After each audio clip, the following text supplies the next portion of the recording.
President, honorable consellera, el passat 17 de juliol, vostè solemnament ens va explicar a tots que hi hauria acord de finançament, la seva concreció seria abans d'acabar l'any i, per tant, probablement també pressupostos. I el més calent a l'aigüera, ni una cosa ni l'altra. Ens pot explicar per què? Per què estem aquí? Ai, per favor, més una mica més concreta que el president de la Generalitat, que aquest dematí ha passat de puntetes per sobre el tema. Gràcies.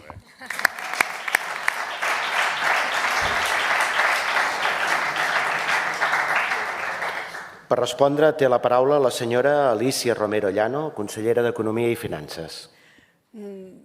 Vaig escoltar alguns diputats i que en 18 mesos seríem independents, Catalunya seria independent, i em sembla que ja portem uns quants anys i això no ha estat així. Els retards són bastant habituals en política, sobretot quan s'estan negociant coses tan importants com un model de finançament autonòmic. Per cert, caducat des de l'any 2014, el darrer aprovat l'any 2009.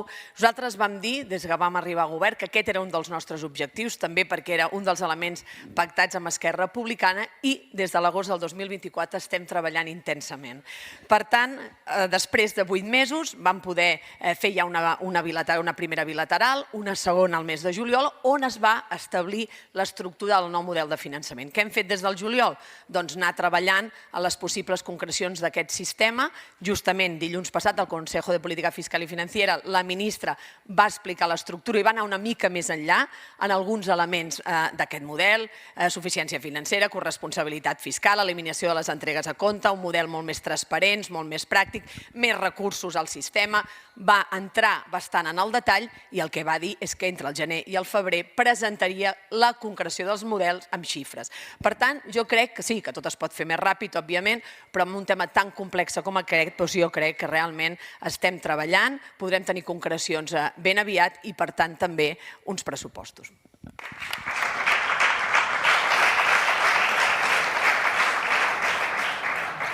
Per repreguntar, té la paraula el diputat senyor Toni Castellà i Clavé. Gràcies, president. Home, consellera, no compari la independència amb una millora del model de finançament. Que nosaltres vam prometre un referèndum i vàrem fer un referèndum i vam guanyar un referèndum. El que em preocupa és que el president de la Generalitat aquest dematí el que diu com a gran repte durant un any hem aconseguit un paper el juliol que deia que hi hauria un altre paper ara abans de cap d'any que diu l'altre paper que al febrer igual tindrem un altre paper. Perdonin, reconegui'm que el dimarts la ministra Montero els hi va fer una esmena a la totalitat. Tira pilota endavant el model de finançament i ja parla de, com ho deia, model multilateral, bilateral, donde todos ganan. Li recordo allò de tots per sobre de la mitja, això no té cap sentit. I mentrestant, els catalans, això sí, puntualment paguem impostos. Com a mínim, 22.000 se'n van que no tornen. Dic com a mínim perquè ara, consellera, devem estar ja a 30.000, oi? Oi que és per això que no publiquen les balances fiscals? És aquest el motiu, oi? Perquè és un escàndol ja tot plegat. Per tant, jo crec que hem de dir prou. I des del meu grup parlamentari els hi estenem la mà.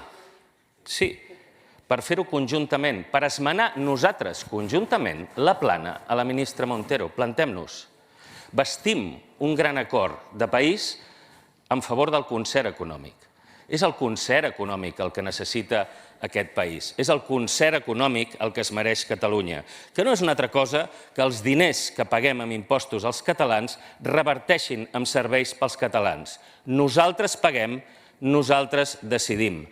Consellera, siguin valents, facin un pas endavant, abandonin la foscor de l'estat espanyol i retornin a la llum del catalanisme polític.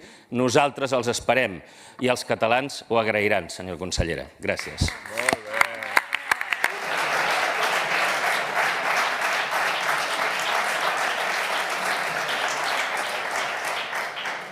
Per respondre, té la paraula la consellera d'Economia i Finances. Sincerament, diputat Castellà, sap que li tinc molt apreci, però jo, sincerament, no sé què haig de creure. Vostè el 2015 va anar a presentar un pacte fiscal, els hi van tancar la porta, no va haver-hi cap resultat positiu per Catalunya. El 2017 van començar amb el procés, i van fer un referèndum, ja està. cap guany per Catalunya, ni amb competències, ni amb recursos, i després, des de l'any 21, no van participar a cap taula de negociació amb l'Estat, no van posar cap proposta sobre la taula de millora del finançament, absolutament res. Nosaltres portem 15 mesos, 16 mesos, estem treballant en una proposta seriosa, basant-nos en el que vam pactar amb Esquerra Republicana. No és una reforma del model, és un nou model de finançament que ha de ser, òbviament, molt millor per Catalunya. Per tant, si vostès realment estan tan constructius com diu, tan propositius, doncs afegeixin aquest consens, vingui a treballar amb nosaltres, perquè el que deia el seu programa electoral no és ben bé el que vostè ara està proposant. I no m'escapo, les balances fiscals es presentaran i es publicaran amb la llei de pressupostos, que és el que diu la llei, i per tant, quan toqui, les publicarem, només faltaria. Però m'agradaria de veritat que s'incorporessin aquest consens a un gran nou model de finançament que ha de millorar els recursos per Catalunya.